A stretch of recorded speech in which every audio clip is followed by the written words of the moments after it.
हाथी के दांत दिखाने की और खाने की ओर। हम लोग किसमें थे? गुट निरपेक्ष। लेकिन रियल में किसके साथ थे? रूस के साथ। एयरफोर्स को पास में रखे रहिए, जहां लड़ाई हो रहा है ना वहां से 100-200 किलोमीटर दूर रखिए।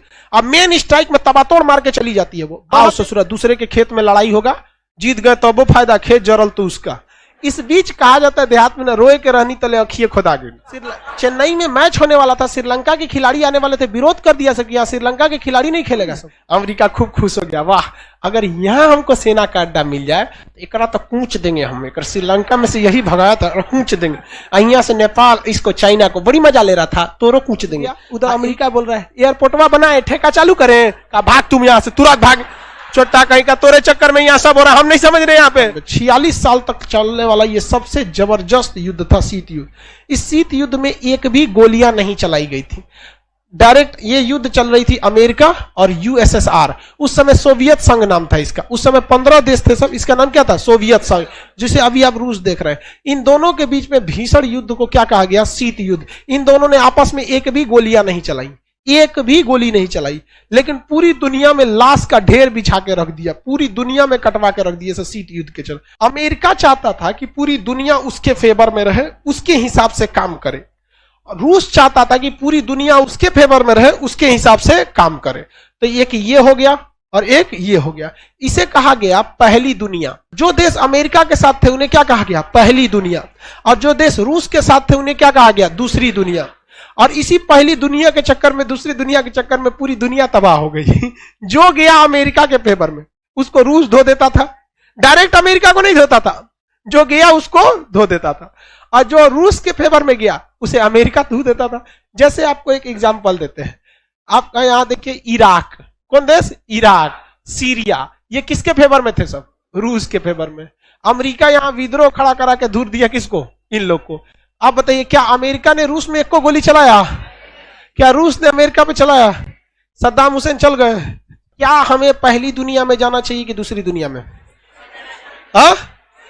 ये समस्या भारत के सामने थी उस समय जब देश आजाद हुआ था और अंग्रेज हमें अंधेरी गली के मुहाने पे छोड़ के चले गए थे, जहां पता ही नहीं था कि कैसे क्या चीज चलता है।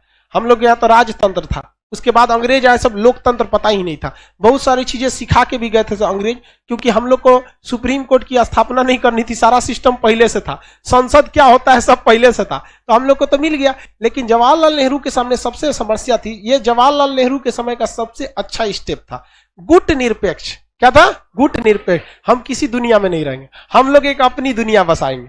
समझा गया कि नहीं? हम लोग क्या करेंगे? एक अलगी दुनिया। अलगी दुनिया का नाम रह गया तीसरी दुनिया। कौन सा दुनिया? तीसरी दुनिया। इस तीसरी दुनिया में जवाहरलाल नेहरू अकेले पड़ गए थे, इसलिए उन्होंने क्या किया कि भारत से तो जवाहरलाल नेहरू ही नेतृत्व कर रहे थे। अब जैसे मान के चले विदेश में जाएंगे तो नरेंद्र मोदी माने भारत हो जाएगा, समझ आ रहा है कि नहीं? तो जवाहरलाल नेहरू यहां से किए, मिस्र को कहें कि देख भैया तू बर्बाद हो जाएगा, तू मेरे साथ है। और इंडोनेशिया को अपने साथ ले लिए और यूगोस्लाविया को अपने साथ ले लिए। 4 गो देश के प्रधानमंत्री, 4 लोगों का ग्रुप बनाया। कौन सा ग्रुप? 4 लोग। याद रखिए भैया, गुट निरपेक्ष non aliasing movement, non aliasing movement 1961, non aliasing movement 1961। हम किसी भी गुट में नहीं है, इसे कहा गया गुट निरपेक्ष। कौन सा? गुट निरपेक्ष। गुट निरपेक्ष आंदोलन 1960 से 61 का सबसे बड़ा आंदोलन था। कब चालू किया गया? 60 से 61 के बीच में। गुट निरपेक्ष आंदोलन किसने चालू किया? जवाहरलाल नेहरू। इन्होंने कहा कि हम किसी भी गुट में नहीं रहेंगे, क्योंकि गुट के चक्कर में हम बर्बाद हो जाएंगे। अब बताइए, अगर ये आंदोलन अकेले नेहरू चालू किए रहते तो दिक्कत हो जाता भाई, अकेले सबके निशाने पे हम आ जाते कि ढेर होशियार बन रहा है, क्या पता ब्रिटेन से आजाद होकर अमेरिका या फ्रांस रूस के गुलाम हो जाते, और हो जाते तो कोई बहुत बड़ा बात नहीं था। आज भी हम लोग रूस और अमेरिका के इतना पावरफुल थोड़े हैं आज के वक्त में भी, उस वक्त की तो बातें छोड़ दीजिए। तो नॉन एलाइजिंग मूवमेंट चालू कर दिया गया, हम किसी भी गुट में नहीं है। इसे कहा गया तीसरी दुनिया। कौन सी दुनिया? तीसरी दुनिया। इसी को कहते हैं दक्षिणी दुनिया। कौन दुनिया? दक्षिणी दुनिया। इसी को कहते हैं विकासशील देश, कि अभी ये डेवलपिंग फेज में है।